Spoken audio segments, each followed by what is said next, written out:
మాది ఐంపూర్ గ్రామం అండి. నా పేరు సత్తి వెంకటరెడ్డి, ఎక్స్ సర్పంచ్ని. మొన్న మా దుర్గా సీడ్స్ అండ్ ఫైనాన్స్ వాళ్ళు ఇలాగ ఇల్లు తాళం వేసి వెళ్ళిపోరని చెప్పి మా వాళ్ళు అందరూ వచ్చారండి ఇక్కడికి. వస్తే మేము అందరం కూడా కూర్చుని ఇక్కడ సిట్టింగ్ చేసామండి. చేస్తే అండి సుమారు 80 లక్షల నుంచి ₹1 కోటి వచ్చిందండి లెక్కేస్తే.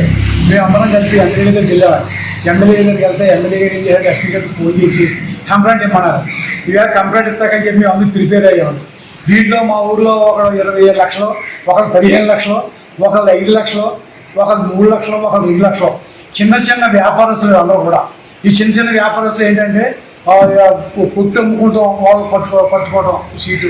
తర్వాత ఏమో సీటు కట్టుకుంటే ఏదో పిల్లల పెళ్ళికో లేకపోతే ఏదో ఇల్లు కొట్టుకుంటారో అవసరం వస్తుందని చెప్పి అందరూ పట్టుకున్నారండి. అందరినీ దాఖలు చేసి గొల్లి శ్రీనివాసరావు ఇంటికి తాళాలు వేసేసి మన 4 రోజుల్లో నైట్ 1 గంటకి ఇంటికి పరదైపోయాడు. పరదైపోయి మేము అందరూ వెళ్ళాం. అయితే మాకు ఎవరు కూడా ఆశీర్వాదం దొరకలేదు. అందుకని పోలీసు వారు మాకు కొంచెం అనుకూలంగా ఉండి మా డబ్బులు మాకు ఇప్పించవలసిందిగా పోలీసు వారిని మీ పేపర్ విలేకరులు అందరినీ కూడా మీ కోరేది ఏంటంటే మా ఇంటిపై చిన్న చిన్న రైతులందరినీ కూడా సేవ్ చేసి చూస్తారని చెప్పి మేము అందరం కూడా మిమ్మల్ని కోరుకుంటున్నాం. మా ఊళ్ళో 20 సంవత్సరాలు చేస్తున్నారండి. 20 సంవత్సరాలు వ్యాపారం చేస్తుంటే ఆయన మా సీటు 3 లక్షలు వేసామనుకోండి, మా 3 లక్షలు కాకుండా మా మిస్సెస్ని అడిగి ఇంకో 10 లక్షలు కొట్టుకుపోయేవాడు. ఎందుకంటే మంచితనంగా ఉండి అమ్మ మీకు ఎందుకు కొత్త పడవలు పాడుకున్నారు, కాకిలేరు పాడుకున్న సీటు మీకు నెక్స్ట్ మంత్ మీకు ఇస్తానని చెప్పేవాడు. మా ఆడవాళ్ళు మేము నమ్మేవాడిని. నమ్మితే మాకు సీట్లు ఇవ్వకుండా ఆయన ఇలాగే రేపు మాపని చెప్పి సుమారు 7-8 నెలల నుంచి ఇప్పుడు కాలయాపన చేయడండి. అలాగే మొన్న దెబ్బలాడి నేను అవిడికి ఎందురాజు అని చెప్పి ఒక ఆయన ఉన్నాడు. అతను సాకలే, అతని ఫ్యామిలీ అందరూ వచ్చి ఆత్మహత్య చేసుకున్నారు. రెడ్డి గారు మాకు 2 లక్షలు ఇవ్వాలంటే మీరు ఆత్మహత్య చచ్చిపోకంటారు బాబా అని చెప్పండి. వాళ్ళు 2 లక్షల రూపాయలు నేను ఇప్పించానండి. మా ఊళ్ళో కొంతమంది పెద్దలు అన్నారు, ఏమన్నా మంచోడు గురి శ్రీనివాసరావు 20 సంవత్సరాలు చేస్తారని మీరు ఆయన దండించకండి అన్నారు. దండించుంటే సరే నేను అలాగే ఆడికి ఇప్పించానండి. ఇంకొకటి మళ్ళీ మొన్న కాపాడులో చిన్న పరిస్థితి వాళ్ళు వచ్చి ఏమన్నా బాబు రెడ్డి గారు మాకు 3 లక్షలు ఉందండి మీరు ఇక్కడ చెప్పాలి బాబు గట్టిగా అంటే నేను చెప్తాను టైంకి ఈయన ఐపీఐకి వెళ్ళిపోయాడు. అక్కడికి వెళ్ళిపోయాడు. ఎవరికి తెలియదు. మా ఊళ్ళో అందరూ వచ్చి మా పెద్దల ముందు పడతాయి గొడ్లు పట్టుంటే 2 రోజుల నుంచి ఇదే మాకు పని అండి. ఇప్పుడు ఎంగే పోలీసు చేయని బట్టి పిటేషన్ అనేది పోలీసు వారికి ఇస్తామనుకో. పోలీసు వారు మీరు ఏకమయ్యి మా బాధ్యతలందరికీ కూడా ఆ డబ్బు ఇప్పించడానికి కోరుతున్నాం. ఇప్పుడు గురి శ్రీనివాసరావు గారు వచ్చి ఐన్పూర్లో ఇంకో ₹1 కోటి కట్టడానికి కట్టేసి వాళ్ళండి అందరూ.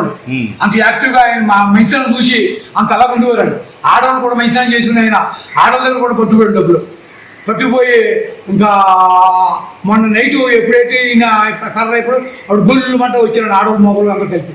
ఫస్ట్ అప్పుడు అందరూ కూడా న్యాయం చేయాలని చెప్పి అందరూ పెద్దలను కూర్చునండి చేస్తున్నాం. దాంట్లో కర్రీ రామచంద్రరెడ్డి గారు అంటే నాగేశ్వరరావు, సత్తి వెంకటరెడ్డి వీళ్ళందరూ ఉన్నారు. అందరం కూర్చుని మాకు 2 రోజులు ఇదే పోయినాడు. కూర్చుని అందరూ చేస్తున్నాడు. మాకు చిన్న డాక్టర్ గారు ఆయన ఉన్నాడు. మా అమ్మాయిన ఎక్కడి నుంచి వలస వచ్చి ఏదో చిన్న పని చేసుకున్నారు. ఆయనకు కూడా 3 లక్షలు ఆయనకి పెట్టారండి. అది కూలి పని చేసిన వాడు కూడా ఎగ్గొట్టారండి. వాళ్ళందరూ 2 లక్షలు అని చెప్పి అలా ఈదులు ఊళ్ళో పడిపోయారు. గోలండి వాళ్ళందరూ. వాళ్ళు ఇప్పటికి మా దగ్గరికి వచ్చిన వాళ్ళు 70 మంది ఉన్నారండి. ఇంకో 20-30 మంది ఉంటారండి. వాళ్ళ ఊరికి వెళ్ళి తెలియక రాలేదని కావు. ఏ ఊర్లో చేశాడండి నీకు వ్యాపారం? ఆయన మన ఇరగవరం మండలం అండి, పినమండ్ర మండలం, అత్తిలి మండలం, తణుకు మండలం. సుమారు ఆయన మొత్తం అమౌంట్ 35 కోట్ల నుంచి 40 కోట్ల దాకా ఉంటాయి. కాబట్టి 20 మంది గుమ్మస్తాలు పెట్టుకుని ఆయన వచ్చేవాడు కాదు. ఆయన 10 ఏళ్ళకి 10 ఉంగరాలు పెట్టుకుని బారు వేసుకుని వచ్చేవాడు. ఆయన ఈ మధ్య బంగారు వ్యాపారం కూడా పెట్టాడు. బంగారు వ్యాపారం పెట్టి ఆ బంగారు వ్యాపారం కూడా ఆయన 2 కోట్లు పెట్టి అక్కడ మన రెడ్డి అండ్ రెడ్డి వాళ్ళు హౌస్ నింపడంగా సైట్ నింపడంగా ఒక హౌస్ కట్టాడండి. హౌస్ కట్టి ఆ హౌస్లో ఉంటూ నేను గోల్డ్ వ్యాపారం పెట్టాను, దాంట్లో వెండి వ్యాపారం అని మీరు తీసుకోండి కూడా ఆడవాళ్ళకి గోల్డ్ వ్యాపారం పెట్టానని చెప్పి ఆయన నమ్మక మాటలు చెప్పేసి ఆ మాటల వల్ల ఆడవాళ్ళ దగ్గర 10 లక్షలు 20 లక్షలు అలా కొట్టుకుపోయారండి. గోలి శ్రీనివాస్ గారు సొంత ఊరు ఎవరండి? ఆయనది సొంత ఊరు సూరంపూడి అండి. సూరంపూడి. ఆ సూరంపూడి నుంచి వచ్చేసండి. అక్కడ ఎవరికి తెలియకుండా ఆ తణుకులో హౌస్ కట్టండి. ఆయన ఇటువంటి పని చేయడండి.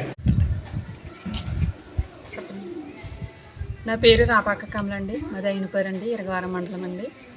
మేము శ్రీ భవానీ సిట్ ఫైనాన్స్ కట్టామండి. రోజువారీ సీట్ అండి.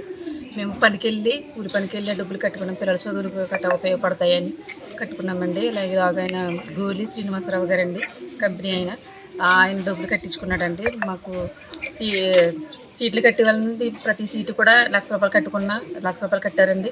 అలాగే మా ఇరగారం మండలం మొత్తం ఐనపర్లు ఇంచుమించు ₹1,00,00,000 దాకా కట్టామండి మేము అందరం కలిపి, అన్ని కులాలకు అప్పుడు కలిపి. కానీ మాకు ఇవ్వలేదండి సీట్ అయితే ఏమైనా ఇచ్చి ఓ సీట్ అయిపోయేదనుకో ఓ నెల 10 రోజులు ఇంచుమించులో ఇచ్చేసేవారండి. ఈ పట్టు అయితే ఇవ్వలేదండి. రేపు ఇస్తాము ఎల్లుండి ఇస్తామని వాయిదా వేశారండి. కానీ మాకు మాత్రం న్యాయం చేయాలని మీరు అందరూ మీ దృష్టికి వచ్చామండి. మాకు న్యాయం చేసి మాకు కొంచెం ఎంతో కొంత అమౌంట్ ఇప్పిస్తారని అడుగుతున్నామండి.